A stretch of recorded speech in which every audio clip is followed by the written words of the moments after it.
खूंटी लोकसभा क्षेत्र में पिछले 25 साल से जाति के आधार पर चुनाव प्रणाली संपन्न होते हुए आपने देखा है। और आज की तारीख पर ऐसा क्यों करना पड़ रहा है, इस फार्मूला को गलत तरीक़ा से इस्तेमाल करने की क्यों प्रयास हो रही है, आज हम आप सबको बताएंगे। ये वीडियो देखने के बाद आप समझ जाएंगे कि खूंटी लोकसभा में जिस तरीक़ा से जो सुगबुगाहट आ रही है, ये कितनी सच्चाई है, कितनी झूठ है, ये आप समझ पाएंगे। क्योंकि समझना जानना इसलिए भी ज़रूरी हो रहा है क्योंकि खूंटी लोकसभा क्षेत्र क्या है, शेड्यूल एरिया है, एसटी आरक्षित है। एसटी सूची एसटी लोगों के लिए आरक्षित किया गया है, उनके लिए रिजर्वेशन रखा गया। और आज की तारीख पर उस खूंटी लोकसभा पे चर्चा करना इंटरेस्टिंग, ज़रूरी, मज़ेदार बात यह है कि कई तरह की पार्टियां सामने निकल के आई है। आपने देखा होगा। आखिर इन लोगों की पिछले राजनीतिक करियर हम आप सबको फेस करने के प्रयास करेंगे, जिससे आप समझ आएंगे कि आखिर खूंटी लोकसभा पर आखिर किसका झंडा लहराएगी। हालांकि चुनाव मुद्दा चल ही रहा है और इससे पार्टियां में जितने भी जो कार्यकर्ता हैं, कैंडिडेट हैं, वो अपने अपने बयानबाजी अपने अपने तरीक़ा से तो चल ही रहा है, प्रचार प्रसार कर ही रहे हैं।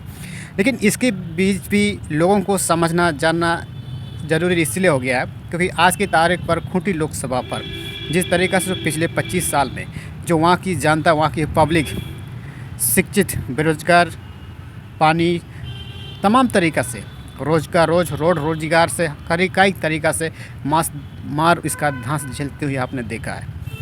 लेकिन 5 साल होने के बावजूद भी, 5 बार 4 बार चुनाव होने के बाद भी आज की तारीख पर खूंटी लोकसभा की जितने भी जो तस्वीर आखिर बदली क्यों नहीं है, इसका कई कारण मैं आपको बताता हूँ। नमस्कार, मेरा नाम है विश्राम, आप देख रहे हैं उभरता झारखंड। दोस्तों, खूंटी लोकसभा पर आदिवासी शिक्षी के लिए, आदिवासी लोगों के लिए ये आरक्षित करके रखा हुआ है। उसके आरक्षण के लिए छोड़ दिया गया है कि जितने भी जो कैंडिडेट होंगे वो आदिवासी ही बनेंगे। और पिछले 5 साल में जो 4 साल में जितने जो चुनाव हुआ है, पिछले 25 साल में इसी के आधार पर चुनाव होते हुए आपने देखा है किस तरह से खड़िया मुंडा 8 बार संसद बने हैं। और ऐसे ही कई लोग संसद उसी क्षेत्र से विधायक बने, संसद बने। लेकिन उन्होंने कभी ये नहीं सोचा कि हम उस क्षेत्र में जितने भी खूंटी इलाका पर जो जनमानस है, जिस हिसाब से जो आरक्षित करके रखा गया है, ऐसे लोगों को आज की तारीख पर दरकिनार किया जाता है। और दरकिनार करने के पीछे क्या है आप जानते हैं? ताकि हम आने वाले समय में ऐसे लोगों पर अच्छा तरीक़ा से हम राजनीति कर सकें। इसका सबसे बड़ा मुद्दा था और आज की तारीख पर भी यही हो रहा है। पिछले कई दिन से, कई साल से, कई दशक से ये जाति के आधार पर उस जगह पर राजनीति किया जा रहा है। जाति के आधार पर आपने देखा होगा, आज की तारीख पर भी एक तरफ पर अर्जुन मुंडा खड़ा है, दूसरा तरफ पर कालीचरण मुंडा खड़ा है, फिर दूसरा तरफ पर चर्चा पे आ रहा है, फिर वही पत्तलगढ़ी आंदोलन वाली, फिर तीसरे तरफ पे वही सुगबुगाहट में जिस तरीके से चर्चा आ रहा है। लेकिन इन सारे कैंडिडेटों को जितनी जो पकड़ है, अपने अपने स्तर से तो पकड़ ही है। लेकिन आज की तारीख पर जितने भी जो सीट देने की जो बातें कही जा रही है, सीट जिनको दिया गया है, तो इन लोगों को आने वाले समय में भी जाति के आधार पर ही अपना कुछ कर पाएंगे।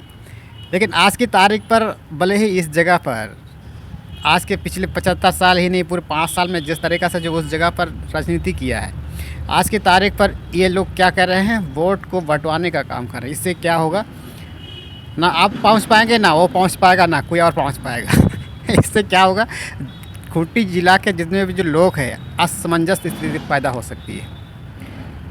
और आज की तारीख पर पिछले 25 साल में यही होते हुए है। लेकिन उस झारखंड के जितने भी जो खूंटी जिला के इर्द गिर्द में जितने भी जो लोकसभा के जितने भी जो क्षेत्र है, उन लोगों ने ये कभी नहीं देखा कि जिस क्षेत्र में शिक्षा, स्वास्थ्य, व्यवस्था, सड़क, तमाम तरीक़ा की मार से जो धंस झेल रहा है, ये आज तक ये समझ में नहीं आया कि आज की तारीख पर कई बार मुंडाओं के नाम से राजनीति हुआ है।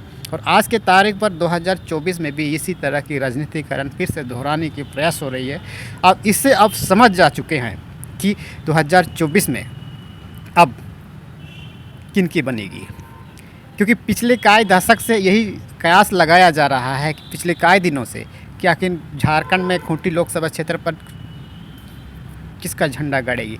लेकिन चुनाव मुद्दे में कई तरह की अपनी पार्टियां अपने अपने बयान तो कर दिए हैं कि मैं फलाना करूंगा, मैं ढिमका करूंगा, लेकिन खूंटी लोकसभा में सबसे बड़े मज़ेदार सबसे ट्विस्ट ये आ रही है कि धर्म की सबसे ज़्यादा राजनीति हुआ है। धर्म, जल, जंगल, ज़मीन, उस जगह पर सबसे ज़्यादा धंस देने वाले जो लोग रहते हैं, इसी की ओर आकर्षित हुई है। लेकिन आज की तारीख पर इस जगह पर आज ध्यान ना दे करके लोग क्या ध्यान दे रहे हैं आप जानते हैं?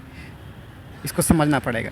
और आज की तारीख पर या फिर कल में भी इस बात के लिए 95% मैं दावे कर सकता हूँ कि जो जिस तरीक़ा से जो लोकसभा की चुनाव में जिस तरीक़े से पक्ष विपक्ष अपने स्तर पर जो प्रतिक्रिया देते रहते हैं, लेकिन इन सब का कोई वैल्यू नहीं होगी। उस जगह पर वैल्यू यही होगी पिछले स्तर पर जिस तरीक़े से जो राजनीति किया गया है, पिछले 5 साल में खुद को ठगा हुआ महसूस कर रहे हैं। इसको सबसे बड़ा ध्यान देने की आवश्यकता है, क्योंकि आज की तारीख पर सबको इसी पर नज़र टिकी हुई है कि भैया कौन है वो व्यक्ति जो हमारी बातों को, हमारी जनमानस की भावनाओं को समझ पाएगा। लेकिन वास्तविकता में सच्चाई ये है, जो 5 साल ठगने वाले व्यक्ति अगर आज कहेगा कि मैं तो कभी हो पाएगा, इसको आपको समझना पड़ेगा। और आज की तारीख पर यही हो रहा है खूंटी सभा।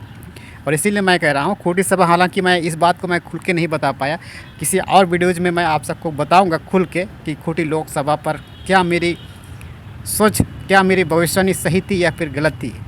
और इसी तरह से जुड़ी जानकारी पाने के लिए हमारे उभरता झारखंड को सब्सक्राइब कीजिए, क्योंकि लगातार हम इसी तरह की जुड़ी जानकारी हम देते रहते हैं। क्योंकि पिछले कई दशक से हम इस क्षेत्र को बेखूबी से हम समझते हैं, बेखूबी से उसकी सारी संघर्ष आंदोलन करने की तौर तरीका को मैंने देखा है। और इसीलिए मैं कह रहा हूँ ऐसा चीज़ों पर मेरी कड़ी नज़र है। अगर ऐसा जानकारी से अगर आप रूबरू होना चाहते हैं तो उभरता झारखंड को सब्सक्राइब कीजिए और इस वीडियो अपने लोगों तक शेयर कीजिए। थोड़ा सा अंदाज़ा लग जाएगा कि खूंटी जिला पर आखिर किसकी झंडा गाड़ेगी। धन्यवाद।